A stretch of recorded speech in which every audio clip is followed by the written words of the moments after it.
ఇది కాలం తెచ్చిన కరువు కాదు, రేవంత్ రెడ్డి తెచ్చిన కరువు అని మాజీ జెడ్పీ చైర్పర్సన్ దా వసంత సురేష్ అన్నారు. జిల్లాలోని రైతులు యూరియా, డిఏపి మరియు ఇతర ఎరువులు అధిక ధరలకు బ్లాక్ మార్కెట్ లో అమ్ముతున్న సందర్భంగా ప్రజావాణిలో జిల్లా కలెక్టర్ కు బీఆర్ఎస్ నాయకులు మరియు రైతుతో కలిసి ఆమె వినతి పత్రం అందజేశారు. ఈ సందర్భంగా ఆమె మాట్లాడుతూ ఏడాది ఎల్నినో ప్రభావంతో వర్షాలు ఆలస్యంగా పడడం, వర్షపాతం అస్థిరంగా ఉండడం వల్ల రైతులు ఇప్పటికే తీవ్ర ఆందోళన ఉన్నారని, ఎప్పుడు వర్షం పడుతుందో పంట ఎలా ఉంటుందో తెలియని పరిస్థితుల్లో రైతు ధైర్యం చేసి సాగు ప్రారంభిస్తున్నట్లు తెలిపారు. ఒకవైపు ఎల్నినో ప్రభావంతో ప్రకృతి రైతును పరీక్షిస్తుంటే, మరోవైపు ప్రభుత్వ నిర్లక్ష్యం, బ్లాక్ మార్కెట్ మాఫియా రైతును ఆర్థికంగా దెబ్బతీస్తున్నాయని, ఇది రైతుపై జరుగుతున్న ద్వంద్వ దాడి అని ఆమె అన్నారు. రైతు చెమటతో దేశం నిలబడుతోంది. రైతును దోచుకునే బ్లాక్ మార్కెట్ ముఠాలను, వాటిని అడ్డుకోలేని బీజేపీ కేంద్ర ప్రభుత్వాన్ని నిర్లక్ష్యంగా చూస్తున్న రాష్ట్ర ప్రభుత్వ అధికారులను రైతుల పక్షాన తీవ్రంగా ఖండిస్తున్నట్లు ఆమె అన్నారు. రైతులకు ప్రభుత్వం నిర్ణయించిన ధరలకే ఎరువులు అందేలా కఠిన చర్యలు తీసుకోవాలని, ఎల్నినో ప్రభావంతో నష్టపోయే రైతులకు ప్రత్యేక సహాయ చర్యలు ప్రకటించాలని ఆమె డిమాండ్ చేశారు.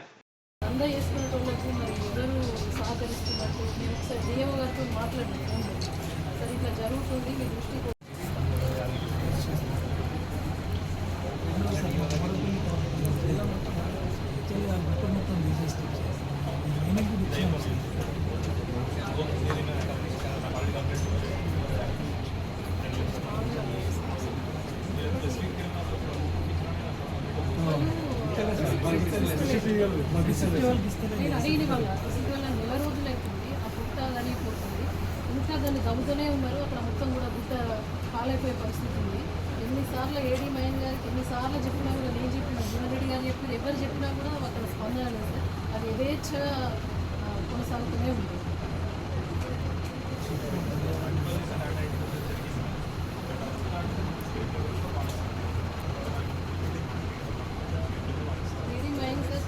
పర్మిషన్ ఇచ్చారో అంతవరకు దానికి మించి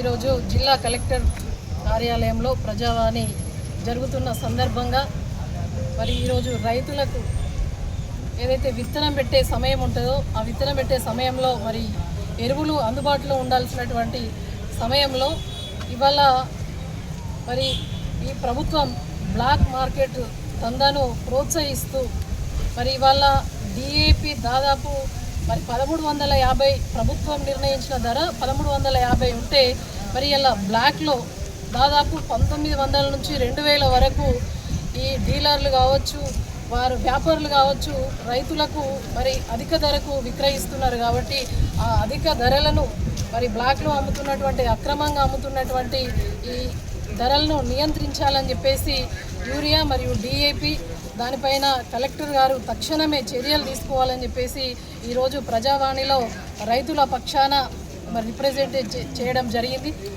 ఇవాళ రైతు కేంద్రంగా మరి రైతు ప్రభుత్వం, ప్రజాపాలన అని చెప్పేసినటువంటి ఈ కాంగ్రెస్ ప్రభుత్వం కావచ్చు, ఇటు ఒక పక్క బీజేపీ కావచ్చు, ఇవి రెండు కూడా ఇలా రైతులను పూర్తిగా కూడా నట్టేట ముంచే ప్రయత్నం కొనసాగిస్తూ ఉన్నాయి. వాళ్ళ ఆలోచన మాత్రం అధికారంలోకి రావడమే వారి ఆలోచన తప్ప ఇవాళ రైతుల ఎరువుల రేట్లు పెరిగినాయి. దేనివల్ల పెరిగినాయి?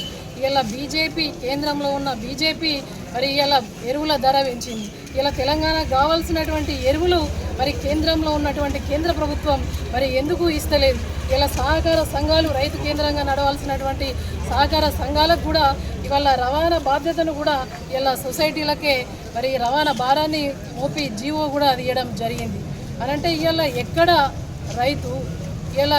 రైతు నోట్లు మట్టుకొట్టేటువంటి ప్రయత్నం ఇలా కాంగ్రెస్, బీజేపీ రెండు పార్టీలు చేస్తూ ఉన్నాయి. ఎంఆర్పీ ధరను కాదని చెప్పేసి ఇలా బ్లాక్లో డిఏపి కావచ్చు, యూరియా కావచ్చు ఎట్లా అమ్ముతూ ఉన్నారు? ఇలా దీనికి ఎవరు కొమ్ము కాస్తూ ఉన్నారు? ఎవరి సహకారంతో చేస్తూ ఉన్నారు? ఇలా మరి అధికారులు, వ్యవసాయ అధికారులు మరి బ్లాక్ మార్కెట్లో అమ్ముతున్నటువంటి వ్యాపారులకు మరి సహకరిస్తున్నట్ట, ఇలా రైతుకు సహకరిస్తున్నట్ట అర్థం కాని పరిస్థితిలో ఉన్నారు. ఇలా ఎవరైతే అక్రమంగా దీన్ని అధిక రేట్లకు విక్రయిస్తున్నారో వారి యొక్క డీలర్లు, వ్యాపారులు వీళ్ళ యొక్క లైసెన్స్లను వెంటనే రద్దు చేయాలని చెప్పేసి మేము డిమాండ్ చేస్తూ ఉన్నాం. కాబట్టి దీన్ని పూర్తి స్థాయిలో ఇక్కడ ఉన్నటువంటి జిల్లా కలెక్టర్ గారు మరి స్పందిస్తా అని చెప్పేసి అన్నారు. ఇవాళ మాట్లాడి షాప్లో మరి అక్రమంగా అమ్ముతున్న వారిపై తప్పకుండా చర్యలు తీసుకుంటా అని అన్నారు. ఈ విధంగా కేసీఆర్ గారి ప్రభుత్వం మరి రైతును మరి రాజుగా చేస్తే ఇవాళ ఉన్నటువంటి కేంద్రంలో ఉన్న బీజేపీ ప్రభుత్వం ఒక పక్క, రాష్ట్రంలో ఉన్నటువంటి రేవంత్ రెడ్డి ఇద్దరు కూడా రైతు నోట్లో మట్టి కొట్టే ప్రయత్నం చేస్తూ ఉన్నారు. మరి రైతుకు గౌరవంగా మేము విన్నవిస్తూ ఉన్నాం. మీరు ఏదైతే బ్లాక్ మార్కెట్లో మిమ్మల్ని అక్కడ డిఏపి అని యూరియా కొన్నప్పుడు మౌనం వహించకండి, దయచేసి రైతులు రిసిప్ట్ ఇవ్వమని చెప్పేసి అడగాలని చెప్పేసి మేము రైతులకు విజ్ఞప్తి చేస్తూ ఉన్నాం. ఇది ఇంతటితోటి ఆగకపోతే బీఆర్ఎస్ పార్టీ పక్షాన గౌరవంగా రైతులకు గౌరవం మరి వచ్చేంత వరకు మరి ఎంఆర్పి ధరలను మరి అదే రేటుకు అమ్మే వరకు మేము కానీ మా పెద్దలు జనరల్ సెక్రటరీ జీవన్ రెడ్డి గారు మేమందరం కలిసి రైతుల పక్షాన మరి పోరాడతామని చెప్పేసి తెలియజేస్తా ఉన్నాం. జై తెలంగాణ. ఇక్కడ ఉన్నటువంటి జైత్యాల ప్రజాప్రతినిధులు కావచ్చు, అధికారులు కావచ్చు, మరి యంగ్ ఇండియా ఇంటిగ్రేటెడ్ స్కూల్ అని చెప్పేసి ఒకటి ప్రతిపాదన వచ్చింది. దానికి కావాల్సినటువంటి స్థలాన్ని మరి తాటిపల్లిలో ప్రపోజ్ చేసినామని చెప్పేసి చెప్పడం జరిగింది. తాటిపల్లిలో ప్రపోజ్ చేస్తే అక్కడ మూడపల్లి, చల్గల్, తాటిపల్లికి సంబంధించినటువంటి అక్కడ గుట్ట ఉంటుంది. ఆ గుట్టకు దాదాపు 1000 మెట్రిక్ టన్నుల ముడ మాత్రమే తీయాలని చెప్పేసి పర్మిషన్ ఉన్నది. మైనింగ్ వాళ్ళు పర్మిషన్ ఇవ్వడం జరిగింది. కానీ ఇవాళ ఏమవుతుందంటే యథేచ్ఛగా మరి ఇవాళ ఉన్నటువంటి స్థానిక ప్రజాప్రతినిధులకు మరి కొమ్ము కాస్తున్నటువంటి నాయకులు అక్కడ 1000 మెట్రిక్ టన్స్ అంటే దాదాపు 2 రోజులలో తీయచ్చు. కానీ ఇవాళ నెలల తరబడి ఆ గుట్ట తరిగిపోయే పరిస్థితి ఉంది. ఇలా పర్యావరణానికి ముప్పు వాటిల్లే పరిస్థితి ఉంది. అంటే దీనిపై ఏడి మైనింగ్ కావచ్చు, కలెక్టర్ గారు కావచ్చు, ఈ అక్రమ మట్టి రవాణాను నిలిపివేయాలని చెప్పేసి తెలియజేస్తూ ఉన్నాం. 1000 మెట్రిక్ టన్స్ కంటే ఎక్కువ తీసిన మట్టి మొరం ఏదైతే ఉన్నదో దాన్ని తిరిగి రికవర్ చేసుకోవాలని చెప్పేసి, అంతకు మించి ఎక్కువ తీసిన దాన్ని అక్కడికి వెళ్ళి ఫీల్డ్ విజిట్ చేసి దాన్ని తిరిగి రికవర్ చేయాలని చెప్పేసి కూడా మేము డిమాండ్ చేస్తాము.